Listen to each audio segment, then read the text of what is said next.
അതുപോലെ തന്നെ പുസ്തകം എഴുതുന്നതിനെക്കുറിച്ച് പറഞ്ഞിരുന്നു.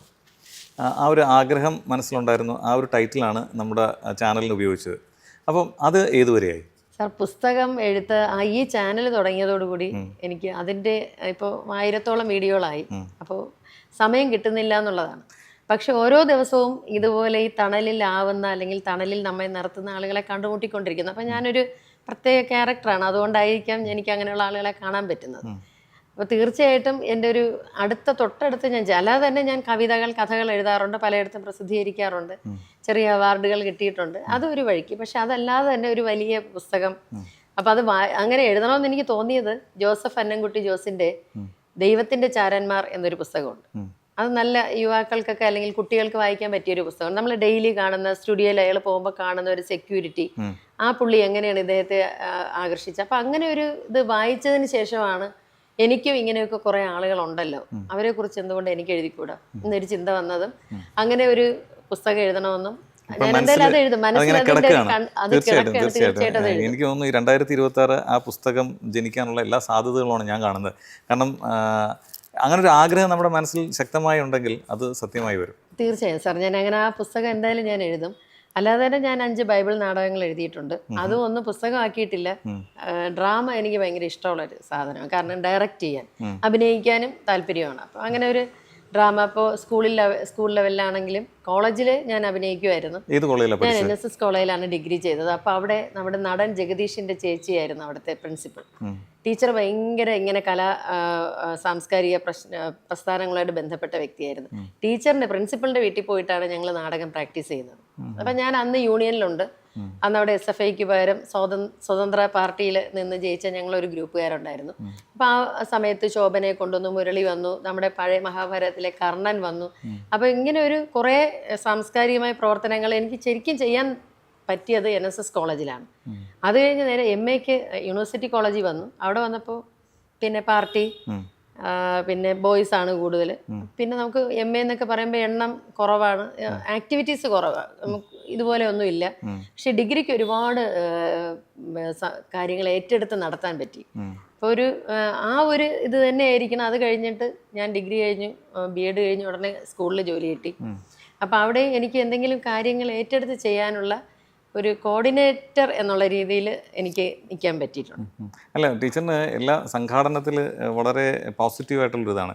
ടീച്ചർ എനിക്ക് എന്തെങ്കിലും ചെയ്യാൻ പറ്റണം, വ്യത്യസ്തമായി അല്ലെങ്കിൽ മറ്റുള്ളവർക്ക് ഗൈഡ് ചെയ്യാൻ പറ്റുന്ന ഒരു മേഖലയിലോട്ട് പോകണം. അതാണല്ലോ കുട്ടികളുടെ അടുത്തേക്ക് എത്തിയത്. കാരണം നമ്മളൊരു സ്കൂളിൽ പഠിപ്പിച്ചു കഴിഞ്ഞാൽ നമുക്ക് ഉണ്ടാകുന്ന കുട്ടികളുടെ സമ്പത്ത് പരിമിതമൊന്നുമല്ല, എന്നാലും നമുക്കൊരു സർട്ടൺ ടൈമിൽ നമുക്ക് ഉണ്ടാകുന്ന.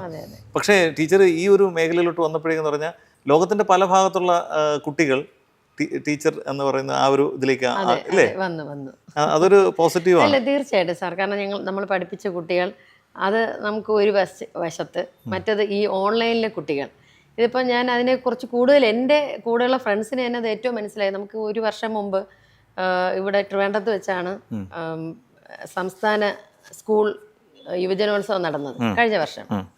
അപ്പോൾ ഇവിടെ വന്ന കുട്ടികൾ, അതായത് ഞങ്ങളുടെ സ്കൂളിൽ കുറച്ച് കുട്ടികൾക്ക് അക്കോമഡേഷൻ ഉണ്ടായിരുന്നു. അത് വയനാട് അന്ന് പ്രകൃതി ദുരന്തം നടന്ന പൂക്കോട് ആ ഭാഗത്തൊക്കെയുള്ള കുട്ടികൾ.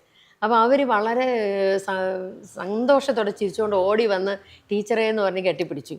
അപ്പോഴാണ് ബാക്കിയുള്ള എല്ലാവരും, എൻ്റെ കൂടെയുള്ളവർ പോലും ഇങ്ങനെ എന്നെ ആൾക്കാർക്ക് അറിയാമെന്നവരപ്പോഴാണ് മനസ്സിലാക്കുന്നത്. അപ്പോൾ അവർ പറഞ്ഞു, അയ്യോ ഇത് ഞങ്ങളുടെ ടീച്ചറല്ലേ എന്നും പറഞ്ഞ് മക്കളെല്ലാവരും കൂടെ ഓടി വന്നു. പിന്നെ ഞാൻ പുത്തിരിക്കണ്ടത്ത് പോയപ്പോൾ അവിടെ ഒരുങ്ങി നിന്ന പിള്ളേരെല്ലാവരും കൂടെ ഓടി വന്ന് ടീച്ചറെ ഒരു ഫോട്ടോ എടുത്തിട്ട് പോകാം, വയനാട് ജില്ലക്കാർ. അങ്ങനെ ഓരോ ജില്ലയിലും ഇപ്പോൾ നമ്മളൊരു ടൂറ് പോയാൽ പോലും ഇപ്പോൾ എല്ലാവരും നമ്മൾ നിൽക്കുമ്പോൾ ഓടി വന്നിട്ട് ടീച്ചർ ഒരു ഫോട്ടോ എടുക്കുക. എന്നിട്ട് എനിക്ക് ഏറ്റവും ഇതായിട്ട് തോന്നി, ഇടുക്കിയിൽ ഞങ്ങളൊരു നല്ലൊരു സ്ഥലത്ത് ഫോട്ടോയ്ക്ക് ഇറങ്ങിയിരുന്നപ്പോൾ ഒരു കുന്നിൻ്റെ അവിടെ നിന്ന് ഒരു കൊച്ചു സ്കൂൾ, അവിടെ നിന്ന് കുറച്ചൊരു ആൺപിള്ളേർ ഓടി വന്നിട്ട് പറഞ്ഞു, ടീച്ചർ ഞങ്ങളുടെ സാറിന് വയ്യായിരുന്നു, പരീക്ഷയുടെ സമയത്ത് സാറിന് ആക്സിഡൻ്റ് ആയിട്ട് കിടക്കുകയായിരുന്നു, അപ്പോൾ ടീച്ചറിൻ്റെ വീഡിയോ കണ്ടിട്ടാണ് A+ കിട്ടിയത്. അപ്പോൾ ഇങ്ങനെ പറയുമ്പോൾ നമുക്കതൊരു ഭയങ്കര സന്തോഷമാണ് സാർ. ഇപ്പോൾ ഈ കഴിഞ്ഞ മാസം കൊടൈക്കനാൽ പോയപ്പോഴും ഫോട്ടോ എടുക്കാൻ നിന്നപ്പോൾ ഒരു കുട്ടി പെട്ടെന്ന് വന്ന് വിളിച്ചു, ടീച്ചർ ഒന്ന് ഫോട്ടോ എടുത്തിട്ട് പോകാം. അപ്പോൾ അതിങ്ങനെ നമുക്ക് വീണ്ടും സന്തോഷമാണ്. അതായത് ഇവർ ഫോട്ടോ എടുക്കാൻ വരുന്നതല്ല, അല്ല നമ്മൾ അറിയപ്പെടുന്നു, നമ്മൾ കൊടുത്ത ആ ഒരു ഇതോടുകൂടി കൂടുതൽ കുട്ടികളിലേക്ക് നമ്മൾ എത്തപ്പെട്ടു. അതായത് അത് പാരൻസും കൂടെ വരും കേട്ടോ സാർ. അതാണ് കാരണം, അച്ഛ അമ്മ ഇതാണ് ആ ടീച്ചർ എന്നവർ കാണിച്ചു കൊടുക്കുകയും കല്യാണത്തിന് വരെ വിളിക്കുന്ന കുട്ടികളുണ്ട്. ഇപ്പോൾ ഞാൻ കോളേജിൽ ക്ലാസ്സിൽ പഠിപ്പിക്കുന്നുണ്ടല്ലോ. അപ്പോൾ എനിക്ക് ലെസൺസ് ഒക്കെ അയച്ചു തരുന്ന പോർഷൻ അയച്ചു തരുന്ന കണ്ണൂരൊക്കെ ഉള്ള ചില കുട്ടികൾ ടീച്ചർ ഡിഗ്രി 3rd സെം ഒക്കെ ആയപ്പോൾ ടീച്ചർ കല്യാണമാണ് വരാൻ പറ്റൂ ടീച്ചർ എന്നൊക്കെ ചോദിച്ച് എനിക്ക് നമ്മളുമായിട്ട് ഒരു ആത്മബന്ധം. അതായത് ഒരു ആത്മബന്ധം. അവർ ഇത്രയും ദൂരെയാണെങ്കിലും ഒരു ആത്മബന്ധം. കഴിയുന്നത് ഞാൻ വളരെ സ്നേഹത്തോടു കൂടിയാണ് ക്ലാസ്സുകളിൽ ഇരിക്കാറുള്ളത്. അത് എൻ്റെ ക്ലാസ്സിലാണെങ്കിലും അങ്ങനെയാണ്. ഈ ഓൺലൈൻ ക്ലാസ്സിലും കുറച്ചുകൂടെ ഫ്രണ്ട്ലി ആയിട്ട് സംസാരിക്കാനാണ് ഞാൻ കൂടുതൽ താല്പര്യപ്പെടുന്നത്. ഇതിപ്പോൾ കാണുന്ന ഇപ്പം ഗൾഫിലോ അല്ലെങ്കിൽ വിദേശത്തോ ഉള്ള ആർക്കെങ്കിലും ടീച്ചറുടെ കൂടുതൽ സേവനം വേണമെങ്കിൽ നമുക്ക് ആ നമ്പർ കൊടുക്കാമല്ലോ അല്ലേ? കൊടുക്കാം സാർ, തീർച്ചയായിട്ടും. കാരണം ഞാൻ ഇതുപോലെ ഒത്തിരി പേര് ട്യൂഷൻസ്, അതായത് ഓൺലൈൻ ട്യൂഷൻ വേണമെന്ന് പറഞ്ഞിരുന്നു. അങ്ങനെ കഴിഞ്ഞ വർഷമാണ് ഞാൻ ഓൺലൈൻ ട്യൂഷൻ ആദ്യമായിട്ട് ഈ 10ലെ കുട്ടികൾക്ക്, ഗൾഫിലെ കുട്ടികൾക്ക് വേണ്ടി എടുത്തത്. അപ്പോൾ അതൊരു വിജയകരമായൊരു സംഭവമായിരുന്നു. കാരണം അവർക്ക് അത്യാവശ്യം എല്ലാ ദിവസവും എല്ലാ ദിവസവും ആഴ്ചയിൽ ഒരു ദിവസം 10ാം ക്ലാസ്സിന് മാത്രം 9 മണിക്ക് ക്ലാസ്. അപ്പോൾ 9 തൊട്ട് ഒരു 10, നമ്മുടെ ഇവിടുത്തെ 9 മണിക്കാണ് ക്ലാസ് എടുക്കുന്നത്. അപ്പോൾ അവർക്ക് അവിടെ 7 മണി 7:30 ആവില്ലേ. ആ സമയത്ത് അവർക്ക് ഒരു 1.5 മണിക്കൂർ ക്ലാസ് ഇങ്ങനെ കൊടുക്കുന്നു. അവരവിടുത്തെ വിശേഷങ്ങൾ പറയുന്നത്. ചില ദിവസം സെപ്പറേറ്റ് പേഴ്സണലായിട്ട് ക്ലാസ് എടുക്കേണ്ടി വരും. അപ്പോൾ കുട്ടികൾക്കൊരു അറ്റാച്ച്മെൻ്റ് ഉണ്ട്. എന്നിട്ട് അവരത് അതുപോലെ പ്രകടിപ്പിക്കുകയും ചെയ്യും. അവരുടെ വീട്ടിലെ കാര്യങ്ങൾ പറയുകയും സംസാരിക്കുകയൊക്കെ ചെയ്യുന്ന ഒരു വ്യത്യസ്ത അനുഭവമായിരുന്നു ഈ ഓൺലൈൻ ക്ലാസ് എന്ന് പറയുന്നത്. അപ്പം ടീച്ചറിന്റെ നമ്പർ ഒന്ന് പറയാമോ? എൻ്റെ നമ്പർ 9446616181. പെട്ടെന്ന് ആരും മറക്കാത്ത നമ്പറാണ് 9446616181. ശരിക്കും ഈ നമ്പർ ശരിയാണ്, 616181. ഫാൻസി നമ്പറാണ്, പക്ഷെ അത് വില കൊടുത്ത് മേടിച്ചൊന്നുമല്ല. അന്ന് BSNL ഫ്രീ ആയിട്ട് തന്നതാണ്. അത് ശരി, ഓക്കെ. അപ്പോൾ അതൊരു കാരണം ഇത് കാണുന്ന ഒരുപാട് പേർക്ക് അതൊരു ഉപകാരമാകും. കാരണം ഈ ഓരോ ഇത് കഴിയുന്തോറും എക്സാമും കുട്ടികൾക്ക് ക്ലാസ്സും ഒക്കെ അത്യാവശ്യമാണ്. പ്രത്യേകിച്ച് പ്രവാസത്തിലുള്ള പ്രശ്നം എന്ന് പറഞ്ഞാൽ നമുക്ക് നല്ല അധ്യാപകരുടെ ഒരു ഇതുണ്ട്. കാരണം പിന്നെ കുട്ടികളുടെ മൂഡും ഒരു പ്രശ്നമാണ്. നല്ല അധ്യാപകരുണ്ടെങ്കിലും ചില കുട്ടികൾ അത് ആ ക്ലാസ് ഒരു പക്ഷേ ഇഷ്ടപ്പെടുന്നുണ്ടാവില്ല. അപ്പോൾ അവർക്ക് ടീച്ചറിൻ്റെ ഒരു ക്ലാസ്, ടീച്ചർ ഇപ്പം ഒരുപാട് കുട്ടികളെ ക്ലാസ് കൊടുത്തതാണ്. അപ്പോൾ അവർക്ക് ഉപകാരപ്പെടട്ടെ. തീർച്ചയായിട്ടും സാർ. ശരിക്കും നമ്മളിങ്ങനെ കുറേ കാര്യങ്ങൾ പറഞ്ഞുകൊണ്ടിരുന്നപ്പം പെട്ടെന്ന് എനിക്ക് തോന്നുകയാണ് ഈ മുൻ മുഖ്യമന്ത്രി ഉമ്മൻചാണ്ടി സാറുമായിട്ടുള്ള ഒരു എക്സ്പീരിയൻസ് ഉണ്ടല്ലോ, അതെങ്ങനെയായിരുന്നു സാർ? അത് ആദ്യമായിട്ട് ഞാൻ ഉമ്മൻചാണ്ടി സാറിനെ കാണുന്നത് സ്കൂളിലെ ഒരു കുട്ടിയുടെ ആവശ്യമായിട്ടാണ്. വളരെ അപ്രോച്ചബിൾ ആയിട്ടുള്ള ഒരു വ്യക്തിയായിട്ടാണ് തോന്നിയത്. കാരണം നമ്മൾ ചെന്ന് കഴിഞ്ഞാൽ കാര്യം എന്താണെന്ന് തിരക്കുകയും വളരെ സ്നേഹത്തോടെ കാര്യങ്ങൾ ചെയ്യാനുള്ള ഒരു സാധ്യത ഒരുക്കി തരികയും ചെയ്യുന്ന ഒരു മുഖ്യമന്ത്രിയായിട്ടാണ്, ഒരു നല്ലൊരു വ്യക്തിയായിട്ടാണ് എനിക്ക് അദ്ദേഹത്തോടുള്ള പരിചയം.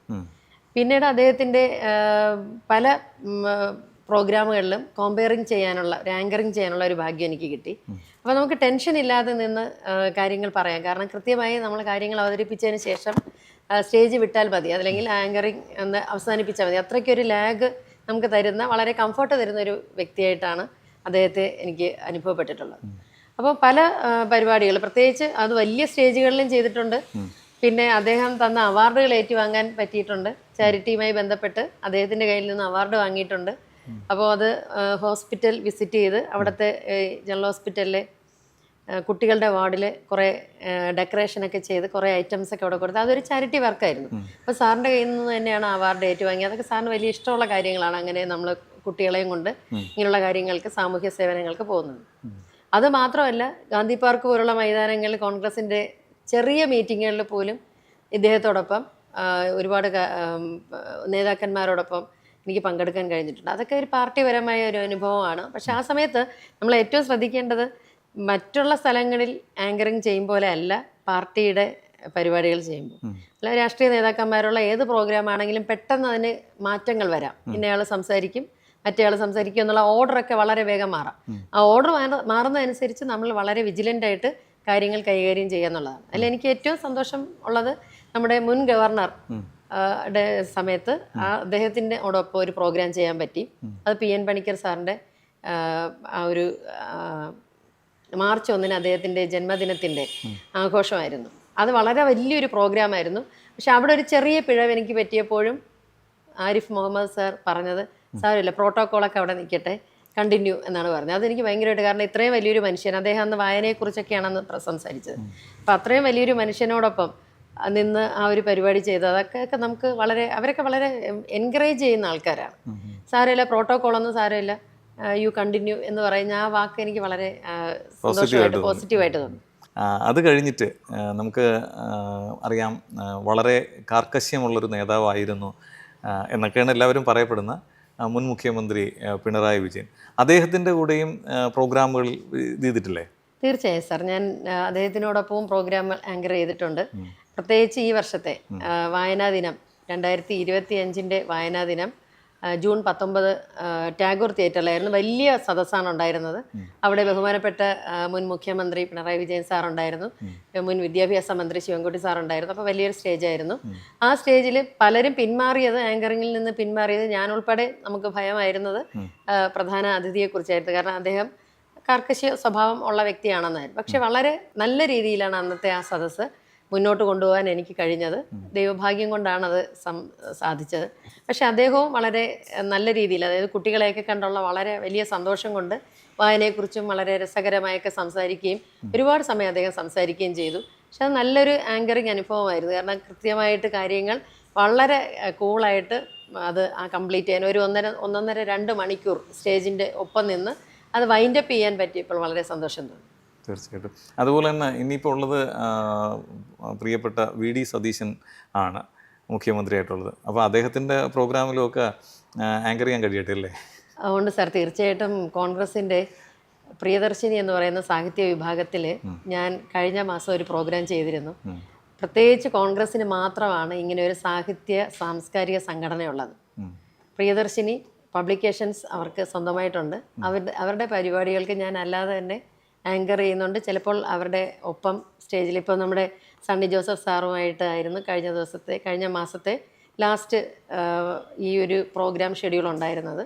അപ്പോൾ അവിടെ ഒരു പുസ്തക പ്രസാധനം ഉണ്ടായിരുന്നു. അപ്പോൾ ആ പ്രോഗ്രാമും ആങ്കർ ചെയ്തു. അന്ന് അഡ്വക്കേറ്റ് പഴകുളം മധു സാർ ഉണ്ടായിരുന്നു, ഇപ്പോഴത്തെ MLA. അപ്പോൾ അങ്ങനെയുള്ള പഴയ വ്യക്തികളുമായിട്ട് അല്ലെങ്കിൽ കോൺഗ്രസിൻ്റെ നേതാക്കന്മാരുമായിട്ടും വീണ്ടും ആ ഒരു സാഹിത്യ സദസ്സ് തുടർന്നു പോവുകയാണെന്നുള്ള കാര്യമാണ് സന്തോഷത്തോടെ പറയാനുള്ളത്. കാരണം പുള്ളി നമ്മുടെ VD സതീശനെ സംബന്ധിച്ചിടത്തോളം മുഖ്യമന്ത്രിയാണ്. അദ്ദേഹം വായനയെ ഒരുപാട് പ്രോത്സാഹിപ്പിക്കുന്ന ആളാണ്. അപ്പം തീർച്ചയായിട്ടും ഒരുപാട് അവസരങ്ങൾ ഉണ്ടാകും. അതെ, തീർച്ചയായിട്ടും. സാറിന് ഇന്നലെ ജപ്പാൻകാരെ കുറിച്ച് പറഞ്ഞപ്പോൾ ഞാൻ വീട്ടിലത് പറയുമായിരുന്നു. സാർ തീർച്ചയായിട്ടും ഇക്കിഗായി എന്ന പുസ്തകം വായിച്ചിട്ടുണ്ടാകും. ജപ്പാൻകാരുടെ രഹസ്യം, ആരോഗ്യ രഹസ്യം, വൃദ്ധരെല്ലാം അവിടെ സന്തോഷവാന്മാരാണെന്നുള്ളതൊക്കെ അദ്ദേഹം പറഞ്ഞില്ല. അപ്പോൾ അതിൻ്റെ മെയിൻ കാരണം അവർ വളരെ നന്നായിട്ട് അധ്വാനിക്കുന്നു, നന്നായിട്ട് വ്യായാമം ചെയ്യുന്നു, സന്തോഷത്തോടെ ജീവിക്കുന്നു, കുറച്ച് മാത്രം ആഹാരം കഴിക്കുന്നു. ഇതാണ് ജപ്പാൻകാരുടെ ദീർഘായുസിൻ്റെ രഹസ്യം.